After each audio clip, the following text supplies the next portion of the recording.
80% dos cristãos entrevistados numa pesquisa com 1.200 membros de igreja revelaram não saber quais eram seus dons espirituais. Esse é um assunto muito preocupante que revela uma necessidade de estudarmos sobre esse assunto. Bem-vindo, portanto, a mais um estudo da lição da Escola Sabatina, onde vamos aqui revisar aquilo que a Bíblia fala a esse respeito. Você já conhece quais são seus dons espirituais? Eu quero começar lendo um texto que está em 1 Coríntios, capítulo 12, verso 1. Se você tem a sua Bíblia, por favor, me acompanhe na leitura do texto. Coríntios, primeira carta, capítulo 12, versículo 1. Aqui o apóstolo Paulo fala sobre os dons espirituais e ele começa dizendo o seguinte: Irmãos, quanto aos dons espirituais, não quero que vocês sejam ignorantes. Então, Paulo expressa aqui um desejo de que os cristãos de Corinto não desconhecessem a respeito do assunto dos dons espirituais.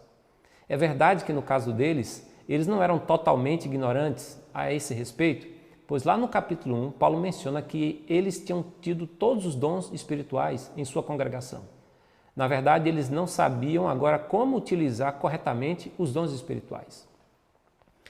Aqui no texto que acabamos de ler, fica evidente que é preciso conhecer a respeito desse assunto porque ele afeta a saúde da igreja e o testemunho dos cristãos diante do mundo.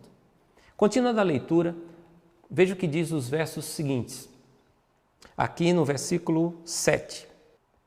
A cada um, porém, é dada a manifestação do Espírito, visando ao bem comum. Outras versões dizem, um fim proveitoso. Aqui é uma resposta à pergunta, por que os dons espirituais são concedidos? De acordo com a Bíblia, os dons espirituais são concedidos para um fim proveitoso, tem uma utilidade. Diferentemente do fruto do Espírito, os dons do Espírito têm uma conotação de ferramentas de trabalho, preparando os membros do corpo de Cristo para exercitar seus ministérios a fim de edificar a igreja e testemunhar diante do mundo a respeito de Jesus. Na sequência, nós encontramos aqui alguns dons que são mencionados. A partir do versículo 8 está escrito: Pelo mesmo Espírito, ou pelo Espírito, a um é dada a palavra de sabedoria, a outro, pelo mesmo Espírito, a palavra de conhecimento, a outro, a fé, pelo mesmo Espírito, a outro, os dons de curar, pelo único Espírito, a outro, poder para operar milagres, a outro, profecia, a outro, discernimento de espíritos, a outro, variedade de línguas e ainda a outro, interpretação de línguas. Ora, todas essas coisas, porém, são realizadas pelo mesmo e único Espírito, e ele as distribui individualmente a cada um como ele quer. Você percebe que aqui 9 dons são citados. Há alguns que acham que aqui está uma lista definitiva dos dons espirituais, pensando que só existem esses dons. Na verdade, eu quero convidar você a ler outros textos em que mais dons são mencionados. No mesmo capítulo, aqui em 1 Coríntios capítulo 12, dessa vez, alguns versículos adiante, no versículo 28, lemos o seguinte: Assim na igreja Deus estabeleceu primeiramente apóstolos, em segundo lugar profetas, em terceiro lugar mestres, depois os que realizam milagres, os que têm dons de curar, os que têm dom de prestar ajuda, os que têm dons de administração e os que falam diversas línguas. Então, como você pode observar, outros dons são acrescentados à lista que Paulo mencionou lá no início do capítulo. Alguns dons são repetidos, como o caso do dom de profecias, dom de línguas, mas outros são mencionados pela primeira vez. Dentre eles, nós encontramos aqui o dom de prestar ajuda, dons de administração. Na verdade, somando aqui, nós temos mais 4 dons inéditos. Então, se você fizer a soma, 9 da primeira lista, com mais 4 que não haviam sido mencionados anteriormente, nós temos 13 novos dons. E tem mais. Há um outro texto que está em Romanos, capítulo 12, em que uma outra lista é citada. Acompanhe mais uma vez a leitura do texto sagrado. Vamos ver a partir do versículo 6. Temos diferentes dons, de acordo com a graça de Deus que nos foi dada. Se alguém tem o dom de profetizar, use-o na proporção da sua fé. Se o seu dom é servir, sirva. Se é ensinar, ensine. Se é dar ânimo, que assim faça. Se é contribuir, que contribua generosamente. Se é exercer liderança, que a exerça com zelo. Se é mostrar misericórdia, que o faça com alegria. Desses 7 dons mencionados aqui em Romanos capítulo 12, há 5 que não foram mencionados em 1 Coríntios 12. Então, continuando a nossa soma, estávamos com 13 dons já listados, com mais 5, nós chegamos ao número de 18 dons mencionados explicitamente na Bíblia. Mas ainda tem outro texto que fala a respeito de outros dons. Dessa vez vamos para Efésios, capítulo 4, versículo 11. Veja o que diz o texto sagrado em Efésios 4, 11. Nesse texto, Paulo vai mencionar o que alguns chamam de dons de liderança. No versículo 11, lemos o seguinte: E ele designou alguns para apóstolos, outros para profetas, outros para evangelistas e outros para pastores e mestres. São mencionados aqui 5 dons. Alguns deles já foram citados nas listas anteriores. Profecia é o dom que aparece em todas essas listas.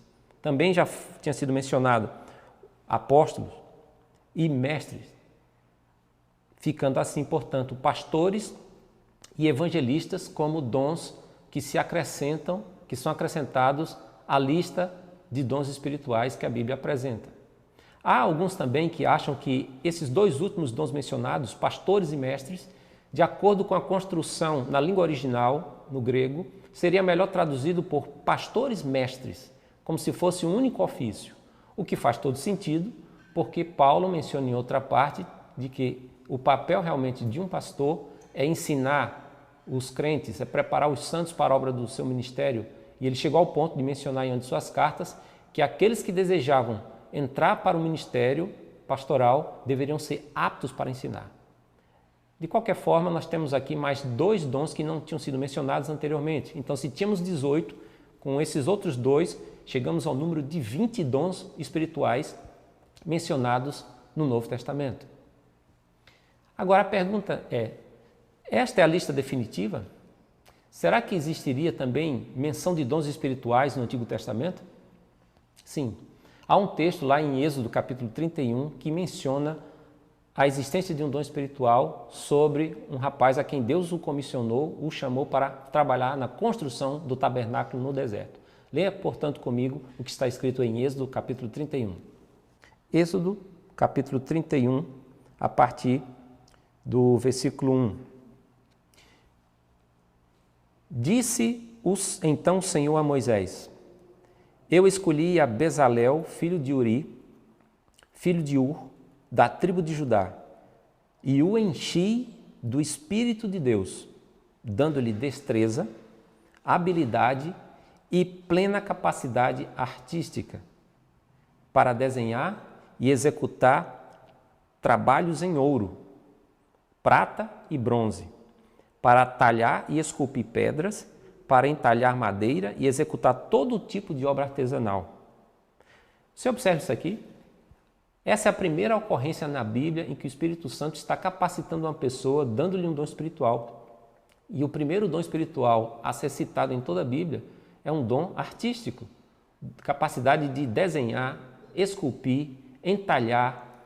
Isso mostra que a lista dos dons espirituais na Bíblia não se restringe àquilo que pode ser considerado como atividades estritamente religiosas. Mesmo atividades ou habilidades relacionadas com a arte também são reconhecidas ou podem ser transformadas ou podem ser consideradas como verdadeiros dons espirituais. Mas mesmo lendo todos esses textos aqui, nós não podemos considerar que exista uma lista ou algumas listas que encerram toda a possibilidade de dons espirituais. Essas listas mais se parecem com demonstrações do que o Espírito Santo pode fazer na vida daqueles que aceitaram a Cristo. Ainda hoje, nós vemos pessoas também tendo habilidades que o Espírito Santo concede para a edificação da igreja e que não são mencionadas no texto bíblico. Então chegamos a um ponto que é preciso considerar qual é a definição de um dom espiritual. Eu gosto muito de uma definição que diz o seguinte: um dom espiritual é uma capacidade especial dada pelo Espírito Santo a cada pessoa do corpo de Cristo, ou seja, a cada cristão, para edificar a igreja. E eu acrescentaria, e testemunhar diante do mundo a respeito de Cristo. Então, um dom espiritual não pode ser considerado como tal apenas se ele tiver uma aplicação no ambiente religioso, estritamente litúrgico. Na verdade, muitas vezes, os dons espirituais foram utilizados no meio da rua. Por exemplo, quando Pedro e João estiveram diante daquele aleijado na porta do templo, ele o curou e ele não estava num culto, não estava numa reunião. Na verdade, como ferramentas de trabalho, como ferramentas de ministério, os dons eles devem ser utilizados tanto dentro quanto fora da igreja. Me refiro ao ambiente de adoração. Os dons espirituais também, eles não podem ser confundidos como recompensas por consagração. Muitas vezes, as pessoas recebem dons espirituais, mas ainda assim têm uma grande necessidade de maturidade espiritual. O dom espiritual, ele também é dado com um propósito de edificar a igreja e não a própria pessoa que o possui. E de fato, cada pessoa recebeu pelo menos um dom espiritual desde que aceitou a Cristo como seu Salvador pessoal. Veja que é isso que o texto bíblico diz em 1 Coríntios, capítulo 2, verso 11, que é o verso para memorizar. Lemos o seguinte: todas essas coisas, porém, são realizadas pelo mesmo e único Espírito, e Ele as distribui individualmente. Veja, a cada pessoa poderia ser traduzido, a cada um como Ele quer. Então não existe nenhum membro da igreja, nenhum discípulo de Cristo que não tenha recebido pelo menos um único dom. Normalmente nós recebemos mais de um. Todos nós temos uma combinação de dons espirituais que recebemos pela graça de Deus para a edificação da igreja. Isso quer dizer que nós fomos chamados para exercer um ministério. Isso quer dizer que temos um serviço junto aos que creem, é um serviço interno, mas temos também um serviço junto aos que não creem, que é a nossa missão. Para ficar claro que os dons espirituais não são utilizados simplesmente para a edificação dos crentes, mas também para o testemunho junto às pessoas de fora, leia comigo o que está escrito em 1 Coríntios, capítulo 14. Diz o seguinte, a partir do versículo 24. Mas se entrar algum descrente ou instruído, quando todos estiverem profetizando, ele por todos será convencido de que é pecador e por todos será julgado. Os segredos do seu coração serão expostos. Assim ele se prostrará rosto em terra e adorará a Deus, exclamando: Deus realmente está entre vocês. Veja, uma pessoa de fora, vendo os cristãos exercitando os dons espirituais, pode chegar a esse reconhecimento. Diante do testemunho de cristãos ativos, usando os dons espirituais que receberam, alguém que ainda não é da igreja pode chegar a essa conclusão: Deus está no meio de vocês. E é nesse sentido que os dons espirituais devem também ser utilizados para ganhar pessoas para o reino de Deus, ou como nós estamos estudando nesse trimestre, para fazer amigos para Deus. Agora, como você pode descobrir os seus dons espirituais? Eu gosto muito de algumas dicas que o autor Christian Schwarz dá em seu livro As Três Cores dos Dons. São dicas simples, dicas práticas que servem muito para a nossa busca e identificação dos dons espirituais. Vamos lá. As dicas são as seguintes. Orem a respeito. Primeira coisa que você deve fazer quando você deseja descobrir seus dons espirituais é pedir a Deus: Senhor, eu preciso que o Senhor me ajude a descobrir que dons o Senhor me deu. Quais são as habilidades especiais que o Senhor me concedeu por Tua graça, a fim de que eu contribua para a edificação da igreja e para testemunhar do Evangelho diante das pessoas. Segundo, esteja disposto a colocar os seus dons em prática. Não adianta muito orar a respeito dos dons se você tiver apenas um desejo de satisfazer uma curiosidade. Então é necessário que você se comprometa a praticar, a colocar em prática as habilidades que Deus lhe deu. Terceiro, estude sobre o assunto. É o que nós estamos fazendo aqui nessa semana. Mas além de estudar aqui a lição, você pode ler livros a esse respeito. Existem excelentes materiais que tratam sobre esse assunto. Estude a respeito, assista vídeos, participe de cursos ou seminários, a fim de que você tenha mais familiaridade sobre esse tema. Terceiro, descubra o que você gosta de fazer. Algumas pessoas até entendem erroneamente que se Deus te chamou para uma tarefa, esse vai ser seu espinho na carne. Provavelmente você vai fazer gemendo e chorando. Isso não poderia estar mais longe da verdade. Pelo contrário, as pessoas, quando descobrem os seus dons espirituais, elas sentem grande alegria em praticar aquilo que Deus chamou para elas fazerem.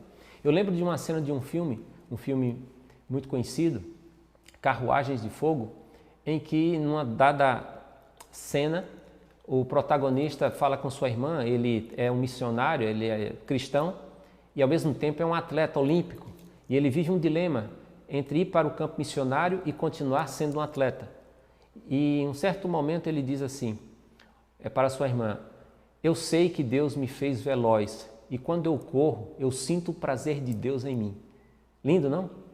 Eu creio também nisso. Quando você descobre quais são os seus dons, você vai descobrir qual é o chamado de Deus para a sua vida, qual é a sua vocação.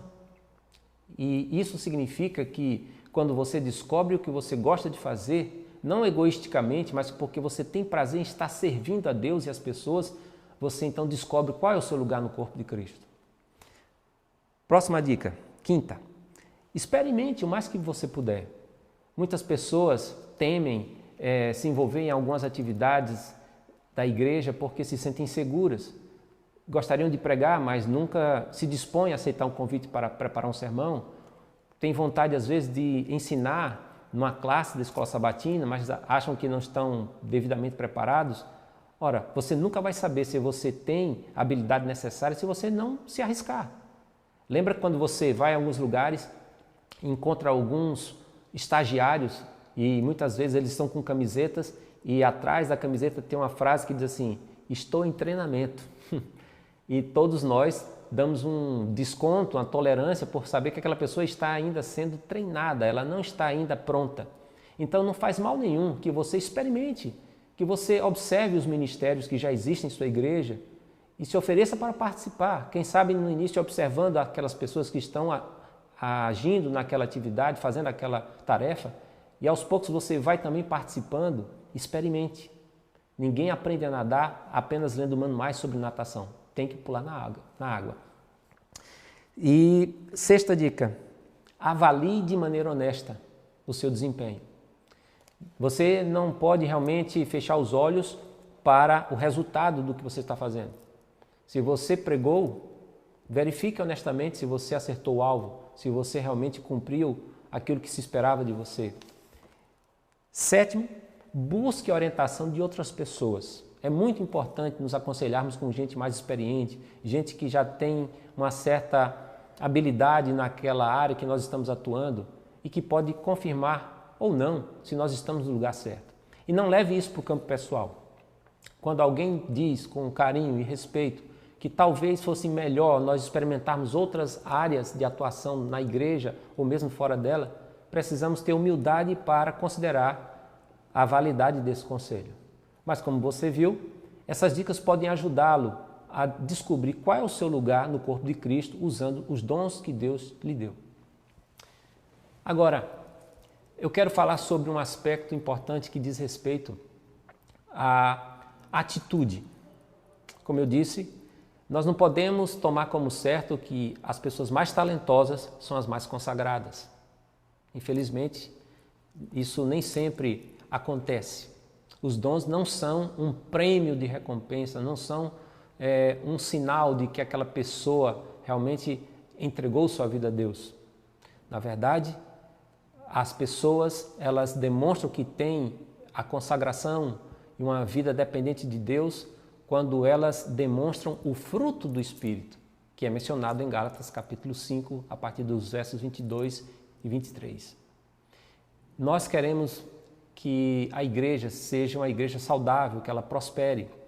Mas para isso é necessário que cada um tanto desenvolva os seus dons espirituais quanto tenha um caráter semelhante ao de Cristo, que diz respeito ao fruto. O fruto do Espírito desenvolve em nós as qualidades que estão relacionadas com a pessoa de Jesus. Assim como ele era manso, devemos ser mansos. Assim como ele era paciente, devemos ser pacientes, alegres, humildes, autocontrolados. Todas essas qualidades dizem respeito ao fruto. E é importante que o fruto do Espírito também esteja presente em nossa vida, a fim de que o exercício dos dons espirituais seja feito de maneira coerente e tenha um poder realmente para convencer as pessoas a respeito da verdade do Evangelho. Neste sentido, todos nós precisamos ter uma vida de dependência. Todos nós devemos buscar a Deus para que, guiados pelo Espírito Santo, estejamos dispostos a fazer o que Ele pede de nós. E como você vai ver na lição, há uma citação que Ellen White menciona que não há limites à utilidade de uma pessoa quando ela coloca de parte o próprio eu e oferece margem à atuação do Espírito Santo. Ou seja, você e eu podemos ser instrumentos poderosos nas mãos de Deus. Mesmo que você não se sinta a pessoa preparada ou se sinta o mais desqualificado na igreja, o Espírito Santo é capaz de tornar você um instrumento poderoso para a honra e glória do nome dele. A questão é, você precisa estar disposto a colocar o eu de lado e dizer, Senhor, o que queres de mim? Usa-me para o teu serviço. Alguém até disse que essa é uma das orações mais perigosas. Usa-me, Senhor, porque Deus realmente pode e quer nos usar para levar o Evangelho a outras pessoas. Certa vez eu estava assistindo um desenho animado que mencionava a história de um robô. E esse robô assistia um programa em que o outro robô, que era muito admirado por ele, por este robô juvenil, que era chamado Grande Soldador. E no programa da TV, o Grande Soldador falava sobre uma fábrica que ele tinha, com muitas invenções, as pessoas podiam mostrar suas ideias ali. E uma frase dita pelo Grande Soldador impactou aquele robô juvenil. A frase era, vejam a necessidade e a atenda. Vejam a necessidade e a atenda. Isso quer dizer que nós não podemos esperar grandes oportunidades, nós não podemos esperar pelo momento em que vamos ter maior visibilidade, até porque visibilidade não é sinônimo de importância. O que Deus espera de mim e de você é que estejamos dispostos a observar uma necessidade e nos dispormos a atender aquela necessidade. É assim que Deus espera nos usar para a sua honra e sua glória. E à medida que nos colocarmos à sua disposição, Deus vai purificando a nossa mente, desenvolvendo nossas faculdades e ampliando a nossa eficiência. Não é maravilhoso isso? Deus também pode usar você, quem sabe fazer de você um evangelista, ou um professor de uma classe de escola sabatina, um pregador, ou um diácono, ou alguém que vai cuidar da secretaria da igreja. Não importa, eu não sei o que Deus vai fazer para usar seus dons e os talentos que Ele lhe deu, mas o mais importante é que você se disponha a ser um instrumento nas mãos dEle. Você gostaria de dizer, Senhor, usa-me em teu serviço, usa-me para testemunhar de Cristo às outras pessoas.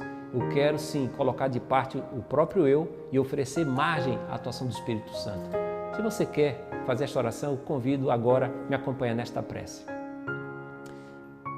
Querido Deus, muito obrigado porque o Senhor nos deu dons espirituais a fim de exercitarmos um serviço que edifique a igreja e evangelize o mundo.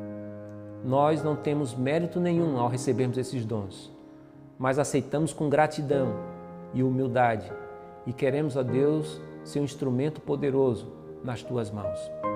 Que o Teu Espírito Santo nos guie a cada dia para termos certeza sobre nosso chamado e vocação e assim, ó Deus, sermos uma bênção na vida das pessoas, descobrindo muitas maneiras de servir a Teu favor, levando a mensagem de salvação àqueles que estão ao nosso redor. Em nome de Jesus nós oramos. Amém.